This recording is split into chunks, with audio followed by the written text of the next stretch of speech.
আসসালামু আলাইকুম।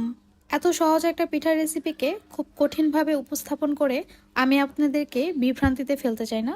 তবে এতটুকু বলতে পারি, আমার এই রেসিপিটি A to Z সম্পূর্ণ দেখলে আপনাদেরকে জীবনে আর কখনোই অন্য কোনো রেসিপি দেখতে হবে না পারফেক্ট চিতই পিঠা তৈরি করার জন্য।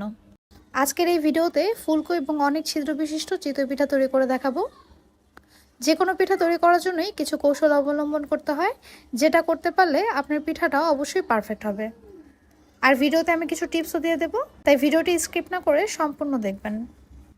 চিতই পিঠা তৈরি করার জন্য একমাত্র এবং মুখ্য উপাদানই হচ্ছে চাল। আর সে চালটা কোন চাল নিলে ভালো হবে এবং কতটুকু পরিমাণে নিতে হবে সেটা বলে দিচ্ছি। 1 কাপ পরিমাণ ভাত খাওয়ার সেদ্ধ চাল নিলাম। আর নিয়ে নেব হাফ কাপ পরিমাণ আতপ চাল। ভাত খাওয়ার ধান দিয়ে যে আতপ চালটা তৈরি করা হয়, এটা সেই আতপ চাল। আর এই আতপ চালটা আপনারা যে কোনো চালের দোকানেই পেয়ে যাবেন। তাহলে চালের মেজারমেন্টটা এমন হলো, যদি আপনারা 1 কাপ সেদ্ধ চাল নেন, ভাত খাওয়ার চালটা, তাহলে আপনারা হাফ কাপ পরিমাণ আতপ চাল নেবেন।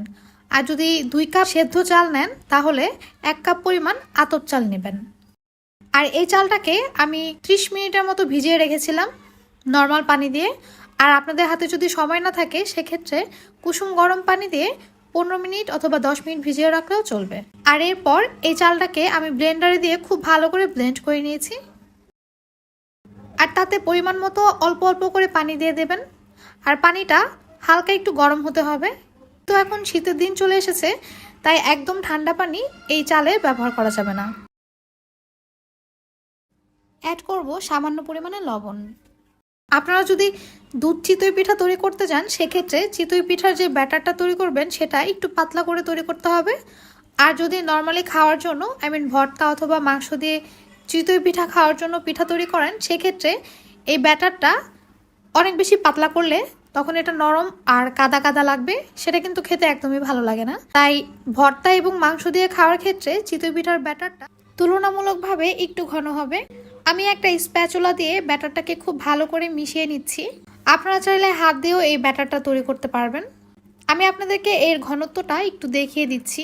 আমি অনেক ভিডিওতেই দেখেছি দুধ পিঠা তৈরি করার জন্য সেখানে ভাত ব্যবহার করা হয় পিঠাটা নরম করার জন্য, আরও অনেক কিছুই করা হয়, যেটা আসলে একদমই অযথা করা হয়। আমি জানি না কেন করা হয়। আপনারা যদি এই ব্যাটারটাকে একটু পাতলা করে তৈরি করেন, সেক্ষেত্রে এই পিঠাটা এমনিতেই খুব নরম হয়।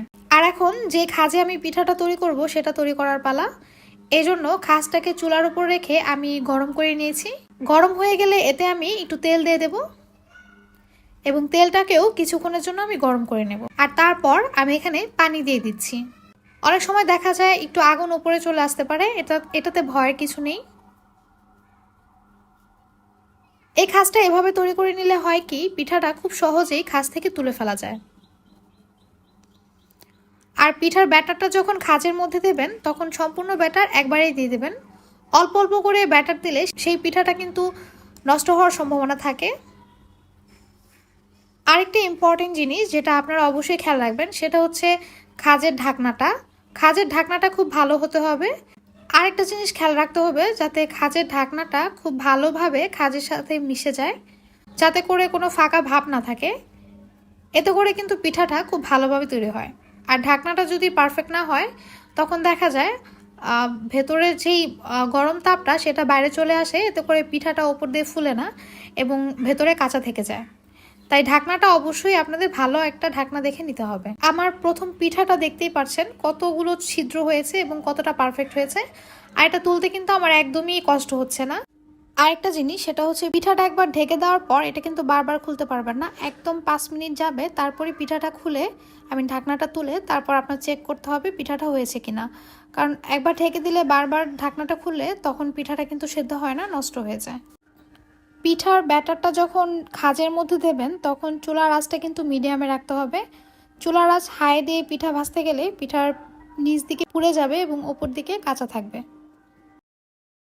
আমি দ্বিতীয় পিঠাটাও আপনাদেরকে তৈরি করে দেখালাম। দেখতেই পারছেন কতগুলো ছিদ্র এই পিঠার মধ্যে, আর এটা কতটা পারফেক্ট হয়েছে। আমি পেছনটাও দেখিয়ে দিচ্ছি।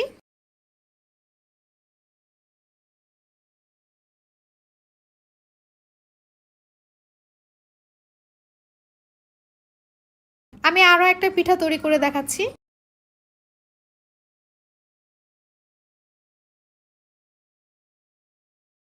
3 থেকে 4টা পিঠা তৈরি করার পর খাজটাকে একটা কাপড়ের মধ্যে একটু তেল দিয়ে মুছে নেবেন, এতে করে খাজের পিঠাটা উঠাতে খুব সুবিধা হবে। আমার 3 নাম্বার পিঠাটা দেখতেই পারছেন, এটা কিন্তু একটু ফুলকো হয়েছে, কারণ খাজটা কিন্তু একদম তৈরি হয়ে গিয়েছে পিঠা তৈরি করার জন্য। দেখতেই পারছেন এটা কতটা ফুলকো হয়েছে আর কতটা পারফেক্ট হয়েছে।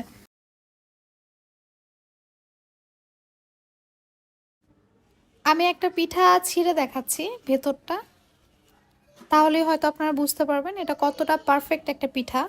আসলে চিতই পিঠা তৈরি করা একদমই সহজ, কঠিন কিছু নয়। তবে আমরা অনেকেই এটাকে খুব কঠিনভাবে উপস্থাপন করি, এতে করে আমরা জানি আপনারা অনেকেই বিভ্রান্তিতে পড়ে যান। তো আশা করছি আমার এই রেসিপিটি আপনাদের খুব ভালো লেগেছে। ভালো লেগে থাকলে অবশ্যই আমাকে কমেন্ট করে জানাবেন এবং আমার ভিডিওগুলো খুব বেশি বেশি শেয়ার করবেন।